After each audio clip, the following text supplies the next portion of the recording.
नमस्कार मित्रमैत्रिणींनो, पृथ्वीज फॅशनमध्ये तुमचं पुन्हा एकदा स्वागत। तर आजच्या आपल्या फ्री आरी वर्क ऑनलाईन क्लासचा 6वा दिवस आहे। यामध्ये तुमचं स्वागत आहे।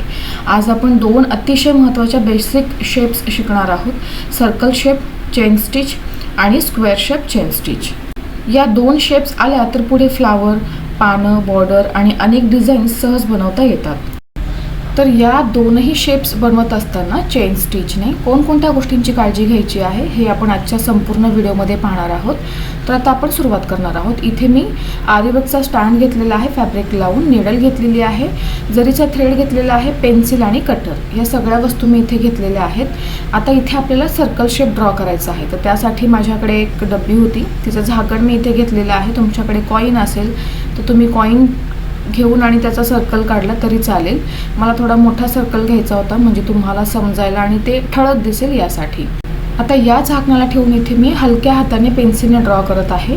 थोडं डार्क घेत नाही आहे, याच्यामागचं कारण असं की जर डार्क मी केलं तर ते काय होतं की स्टिच जे आहे ते दिसत नाही व्यवस्थित, तुम्हाला दिसणार नाही यासाठी। म्हणून थोडंसं मी ब्लर घेतलेलं आहे, हलकं ड्रॉ केलेलं आहे।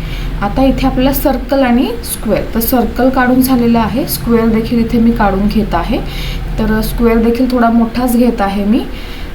एका साईडला 5 पॉईंटवर इथे मी स्केलने मार्किंग करत आहे आणि या साईडला देखील। ते स्क्वेअर म्हणजे चारही बाजू समान असतात, त्या पद्धतीने मी इथे स्क्वेअर देखील काढून घेतलेला आहे। आता याच्यानंतर जो थ्रेड आहे जरीचा, त्याला इथे गाठ मारायची आहे। गाठ कशी मारायची ही मागच्या व्हिडिओमध्ये मी सांगितलंच आहे। आता ही सोपी गाठ आहे, पण आणखीन एक गाठ बघा, अशा पद्धतीने दोन्ही बोटांमध्ये आपल्याला जो थ्रेड आहे तो टाकायचा आहे या पद्धतीने। याच्यामध्ये धागा थोडा जास्त जातो, तुम्हाला जर वेस्ट नसेल घालवायचा तर तुम्ही साधी गाठ मारू शकता, पण पटकन मारायची असेल तर ही पद्धत आहे। आता याला पुन्हा फोल्ड करायचं आहे आणि तुम्ही व्हिडिओमध्ये बघू शकता की ती कशा पद्धतीने मी गाठ टाकत आहे। आणि ही गाठ टाकल्यानंतर या पद्धतीने धागा खेचायचा आहे। आता तुम्ही बघू शकता गाठ तयार झालेली आहे, हिला वेळ लागत नाही, पटकन होते। आणि जो उरलेला धागा आहे तो आपल्याला इथे कट करून टाकायचा आहे।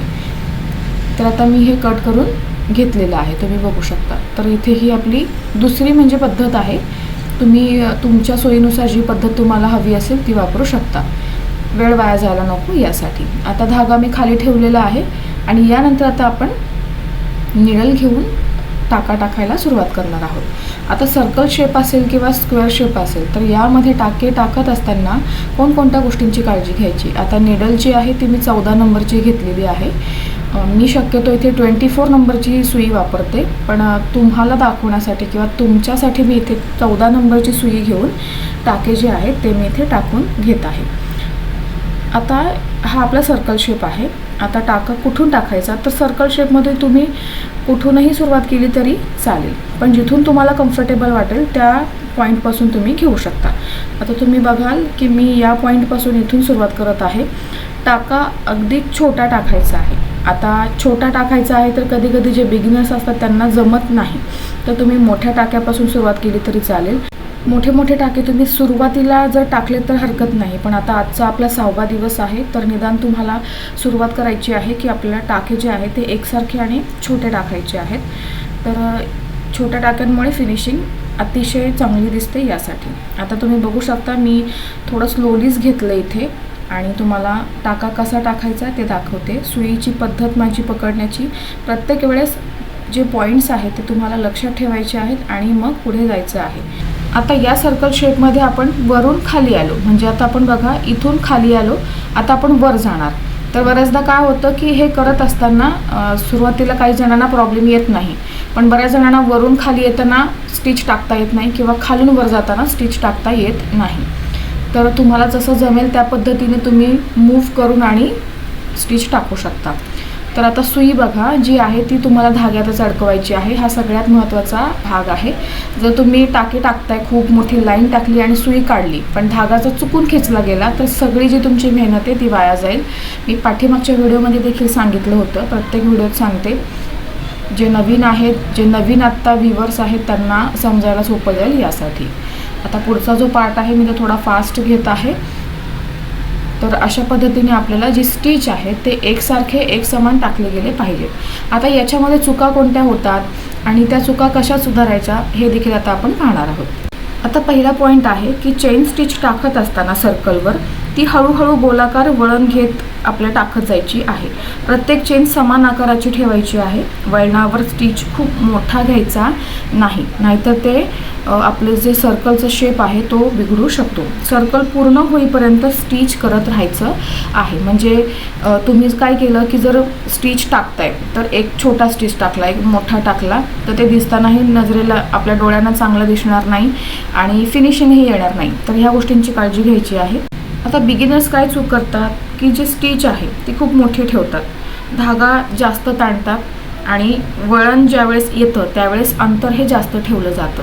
कारण सुरुवात आहे समजू शकतो, पण त्यावेळेस मात्र तुम्हाला जेवढं तुमच्याकडून ते व्यवस्थित होईल या गोष्टीची काळजी घ्यायची आहे. कारण जर तुम्ही इथे व्यवस्थित तुमचा हात बसवून घेतला तर तुम्हाला पुढे जे आरीवर्कशी निगडीत जे काही पॉईंट्स आहेत किंवा जे काही एम्ब्रॉयडरीज आहेत ते तुम्हाला समजायला अतिशय सोप्या जातील. तर आता आपला सर्कल इथे कंप्लीट झालेला आहे. मी इथे एंड नॉट टाकलेली आहे, लक्षात घ्यायचं आहे. एक्स्ट्राचा धागा कापून टाकायचा आहे. तर अशा पद्धतीने आपण सर्कल शेप जो आहे तुम्ही बघू शकता, एकदम मी छोटी स्टिच टाकलेली आहेत पण एकसारखे आहेत, कुठेही मोठं किंवा थोडं छोटं असं नाही आहे, एक समान आहेत. आता आपण स्क्वेअर शेप जो आहे त्याला चेन स्टिच टाकणार आहोत. आता स्क्वेअरचे जे कोणे आहेत ते व्यवस्थित ड्रॉ करून घ्यायचे आहेत, कारण ते सगळ्यात जास्त महत्त्वाचे आहेत. तर आता आपण सुरुवात करूयात. जसं सर्कलचं आहे त्याच पद्धतीने हे देखील आहे, फक्त एवढंच की शेपचा फरक आहे. इथे आपल्याला चेन स्टिच टाकायची आहे चारही बाजूला, साईडला, आणि कोपऱ्यांमध्ये मात्र आपल्याला मेन काळजी घ्यायची आहे की ते कोपरे आपले ठळक दिसले पाहिजेत. तिथे असं गोलाकार शेप नाही आला पाहिजे. तर त्यासाठी काय करायचं आहे ते आता आपण पुढे व्हिडिओमध्ये पाहणार आहोत. स्क्वेअर शेप करताना कोणत्या गोष्टींची काळजी घ्यायची, बिगिनर्सकडून कोणत्या चुका होतात हे सगळं पाहणार आहोत. माझ्याकडून थोडासा कॅमेरा चुकीच्या पद्धतीने लागला गेला म्हणून तेवढं जी लाईन आहे ते तुम्हाला दाखवता येणार नाही, कारण ते मी कट करून टाकलं, कारण माझा हातच दिसत होता यासाठी. आणि आता मी जी लाईन आहे आपण बघा, मी सरळ टाके टाकते कारण आपली ही एक प्रकारची चेन स्टिचच आहे सरळ, तर ती टाकून घ्यायची आहे. टाके छोटे किंवा तुम्ही मोठे टाकले पण ते एकसारखे टाका, एवढंच. आता आपण एंड पॉईंटला आलो आहोत. एंड पॉईंटला म्हणजे जिथे मेन महत्त्वाचं आहे स्क्वेअर शेपचं तिथे. तर हा आपला कोन आहे. आता काय करायचं आहे, इथे आपल्याला शेवटपर्यंत टाका टाकायचा आहे. ती जी माझी लाईन आहे तिथपर्यंत तुम्ही बघू शकता, त्या लाईनपर्यंत टाका टाकायचा आहे, पूर्ण कंप्लीट करायचं आहे. बघा मी पूर्ण लाईन टाकलेली आहे. आता इथे आपल्याला एकदम छोटा टाका टाकायचा आहे. आता मी अगदीच छोटे टाके घेतलेले आहेत म्हणून माझा टाका थोडा छोटा येईल, पण तुमचे जर मोठे असतील तर त्याच्यापेक्षा छोटा थोडा टाका टाकायचा आहे. आता मी टाका घेतला. टाका घेतल्यानंतर पुन्हा एकदा धागा खेचायचा नाही. तुम्ही बघू शकता धागा खेचल्यावर त्याचा शेपच चेंज होतो. तर अगदी हलक्या हाताने आपल्याला जो धागा आहे तो समोरच्या लाईनवर वळवायचा आहे. तो वळवत असताना त्याच्या पुढचा टाका देखील आपल्याला छोटाच टाकायचा आहे. तुम्हाला जर समजलं नसेल तर मी पुढच्या कॉर्नरला देखील तुम्हाला सांगतेच. आता बघा मी इथे देखील छोटा टाका टाकलेला आहे आणि हलक्या हाताने आपल्याला जी लाईन आहे ती काढायची आहे. छोटा टाका टाकल्यामुळे काय होतं की जो शेप आहे तो व्यवस्थित येतो. तुम्ही जर एकदम मोठा टाका टाकला तर कोणा नीट तयार होणार नाही, शेप चुकीचा होईल. आता यामध्ये होणाऱ्या चुका आता आपण त्या बघूया. आता ह्या चुका बिगिनर्सकडूनच होतात. तर त्या कोणत्या की कोपऱ्यावर जी स्टिच आहे ती मोठी ठेवली जाते, जसं की मी आता सांगितलं. लाईन जी आहे ती वाकडी होते, म्हणजे सरळ लाईन काढल्यानंतर सुद्धा सरळ लाईनवर आपलं स्टिच जात नाही आणि प्रत्येक बाजूचा आकार जो आहे तो वेगळा दिसतो. आता बघा आपण दुसऱ्या कोण्यावर इथे आलेलो आहोत. इथे बघा काय काळजी घ्यायची आहे, तर आता शेवटपर्यंत लाईन जी आहे तिथपर्यंत टाका टाकायचा आहे. तर पूर्ण कंप्लीट करायची आहे, जी तुम्ही चॉकने किंवा पेन्सिलने लाईन काढून घेतलेली आहे. स्टिचने मी संपूर्ण लाईन कवर करून घेतलेली आहे, तुम्ही बघू शकता. आता त्याच्या पुढे आपल्याला छोटा टाका टाकायचा आहे. तर मी आणखीन एक आता छोटा टाका टाकते. तुम्ही जर सरळ तिथूनच फिरवलं तर मग ते गोल शेप येणार. तिथे बघा टाका मी एक छोटा टाकला आहे. आता इथे पुन्हा एकदा छोटा टाका टाकायचा आपल्याला दुसऱ्या लाईनला वळताना समोरच्या लाईनवर. म्हणजे काय होतं की तुमचा जो कोना आहे तो प्रॉपर तयार होतो. खेचायचं नाही, जर खेचलं तर शेप चुकणार, कोना व्यवस्थित येणार नाही. तर तुम्ही बघू शकता जो आपला पहिला कोना आहे तो त्याच पद्धतीने आपण घेतलेला आहे, तर तो व्यवस्थित दिसत आहे. आता हा देखील तसाच घ्यायचा आहे आणि बाकीचे दोन देखील. आता इथून पुढचे तुम्ही टाके जे आहे ते नॉर्मल जसे तुम्ही आधी टाकत आलाय तसे टाकू शकता. फक्त या कोण्याजवळ तुम्हाला एंडिंगला आणि पुढच्या लाईनला जात असताना टाका जो आहे तो छोटा टाकायचा आहे, जेणेकरून तुमचं जो कोणा आहे तो व्यवस्थित तयार होईल. आता याच्यावर ज्या चुका आहेत त्या मी तुम्हाला सांगितल्या, पण त्या चुका होऊ नये म्हणून काय काय काळजी घ्यायची आहे ते देखील आता आपण इथे पाहणार आहोत. तर पहिला मुद्दा आहे, स्क्वेअर ज्यावेळेस तुम्ही चेन स्टिचने बनवत असाल त्यावेळेस एका कोपऱ्यातून सुरुवात करायची आहे आणि सरळ लाईनमध्ये चेन स्टिच करायची आहे. कोपऱ्याजवळ आल्यावर स्टिच थोडी छोटी करायची आहे. आता इथे देखील तुम्हाला तसंच करायचं आहे. मी पाठीमागच्या दोनही कोण्यांमध्ये तुम्हाला सांगितलं त्या पद्धतीने, आणि सर्व चारही बाजूंवर हीच पद्धत आपल्याला करायची आहे. शक्यतो तुम्हाला, कारण बघा आता हा जो कोपरा आहे तो 90 डिग्रीला आपल्याला वळण घेऊन दुसऱ्या बाजूला पुढे व्हायचं आहे. तर अशा पद्धतीने आपल्याला ह्या गोष्टींची काळजी घ्यायची आहे. कोपऱ्यावर लहान चेन घ्या आणि सरळ लाईन समान अंतर ठेवायचं आहे. प्रत्येक बाजू एकसारखी दिसली पाहिजे याची देखील काळजी घ्यायची आहे. आता इथे देखील तसंच करायचं आहे, छोटी स्टिच टाकायचं आहे. आणि आता आपल्याला इथे एंड नॉट द्यायची आहे, त्याची देखील काळजी घ्यायची आहे.